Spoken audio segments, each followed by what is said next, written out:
Pandemonium for the Sega Saturn. That's right, this game has the perfect name for itself because from the moment you start it up, it is utter chaos. Now, Pandemonium is your traditional 2.5D platforming game from the mid to late 90s. It reminds me a lot of Crash Bandicoot 1 for the difficulty and Nights into Dreams for the charm that it has. So, in Pandemonium, you play as a Joker or a Sorceress that's basically trying to stop this really evil, almost alien-like entity from swallowing the town. Or basically that's what I got out of it. And you have to defeat them in order to save this genie to get 3 wishes that hopefully one of those wishes that you're going to end up using is to save the town. But that's really besides the point. The story to me wasn't a big deal in this game because the story really didn't play much into it. Now the game itself is very difficult, as I mentioned, and it's gonna frustrate you if you're just kind of a generic player at platformers like I am these days. And I died a lot. Let me tell you guys. So there's 18 stages, only 3 boss battles, and the boss battles all relatively play almost exactly the same each battle, with just little differences to them of how you have to beat the boss. But it's all like this weird 3D rotational platform that you have the boss in the middle and you just gotta beat them, and it really doesn't have a lot of intuition in it in that sense. But the battles aren't bad. Now in Pandemonium, you can also change into different animals depending the stage, and depending, I think it's if you walk through like a portal, or if you get like hit by a certain enemy, you'll turn into a different animal, I noticed. And it makes the gameplay a little bit more interesting. It definitely adds some dynamic to it. However, in itself, Pandemonium is a very, I think, generic yet charming 3D platformer. And I say that because the levels themselves, the platforming is very generic. It is a platformer. There's nothing really special about it. But the level design itself and the colors and the music, it allows these levels to create worlds. And in that sense of creating the atmosphere, Crystal Dynamics did a great job in making you feel like you're in an acid trip. And I mean that in hopefully the most politest way possible, because this game is trippy, because none of these levels really feel like the other in the majority of the aspects. However, what bothered me a little bit about these games is, this game, is some of these levels are really, really short. You can get through in like 3 minutes. Others are long and complicated and convoluted, and those are the ones you're going to die in a lot. Now, I guess it makes sense to try to add a little bit of, depth or change to each level so it doesn't all feel the same.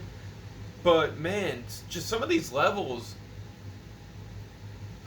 they sit very uneasy with me, and I'm not gonna lie, I was ready to quit this game so many times and throw it against the wall, but then I realized how hard it is to get replacement Saturn cases, and I decided not to do it. Now, with that being said, I know Pandemonium came out on the Sega Saturn, but it was originally a PlayStation 1 game that I think originally released in 1996, and for a game, thinking about it, in 1996, when games like the original Crash Bandicoot were coming out, Mario 64 were coming out, Pandemonium, you could definitely see that it was trying to compete. It was trying to be different, and Crystal Dynamics was great in its time because I loved the Gex games, but for what it is Pandemonium just doesn't, I don't want to say it doesn't sit well with me, but that's probably because of difficulty and how much I suck at platformers. Because when it came down to it, the environments were fine. The levels, I guess, if you weren't trying to rush through them and you took your time to get through them, which is what I think you needed to do here, were fine. But there was just something about Pandemonium, aside from its odd chaoticness that happens at a lot of points throughout these stages, that just doesn't feel special, but at the same time feels special in its own way. And I don't know if that even makes sense, which is weird. But so is this game. Is Pandemonium worth playing in 2020 for anyone who's watching this? I think it might be. Like, as much as I'm saying so many negative things about the game, it's a game that I think you have to play to understand where I'm coming from. Because there was something about Pandemonium that made me want to go back and beat it. It made me not just want to put it to the side and quit. There was a certain challenge to it that in itself made the game pretty damn good. But in itself pissed me off. And I'm okay with it. It's weird. Pandemonium is a very, very weird, eccentric game, and you can switch the characters in between levels. Even though I recommend playing with the Joker, it's a lot easier, and I think it's meant for us novice players like myself. The only big gripe I think that made me want to quit the game at certain points was the fact that the story wasn't more in depth. Now I get it, with a platformer, it's kind of hard to do that. They didn't really start doing that until later games, like when Crash 2 came out, when Jak and Daxter came out. A lot of like early platformers in 3D didn't have in-depth stories. I mean, even Mario 64, it's Peach got kidnapped, beat all these stages, fight Bowser. The story wasn't a big deal. It was all about the level design. It was all about the exploration. It was all about the overlying world. And in Pandemonium, I think it doesn't really go into depth of why you're doing what you're doing.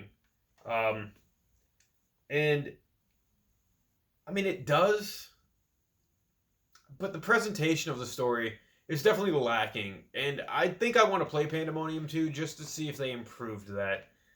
On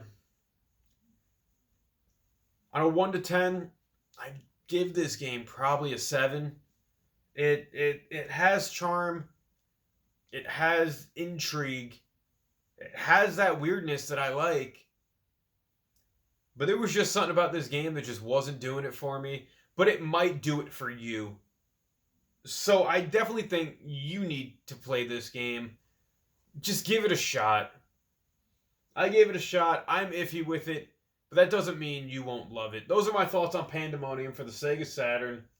If you've played it, or if you've played the Japanese counterpart, Magical Hoppers, leave your thoughts down in the comments section below. As always, thank you for watching, guys. Like, share, subscribe. Another game into the bookcase. Pandemonium. I'll catch you later.